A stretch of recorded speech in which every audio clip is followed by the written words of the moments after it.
So you're thinking about putting your home on the market and you want to make sure you're getting the best return on your investment.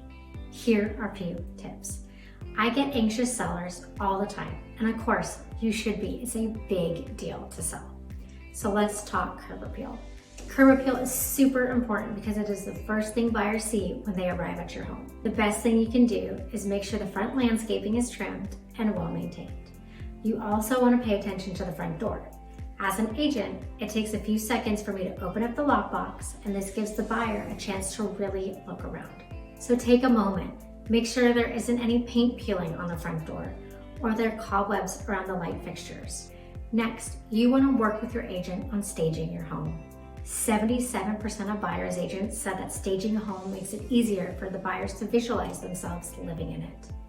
This will also help your home stand out against the competition by showcasing the very best features of your home.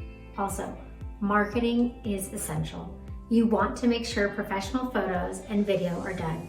According to NAR, 67% of buyers will walk through a home that they saw online. So, professional photos and video is an absolute must when preparing your home to sell. Lastly, now that your home is ready to sell, you must have a showing plan. Buyers and their agents may request a showing at any given time without giving you much notice, so you need to be prepared.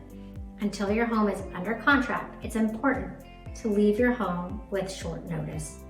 Also, find a place for your pets during showings. These tips will help your home sell faster and for the amount of money you deserve. For more information, call me today.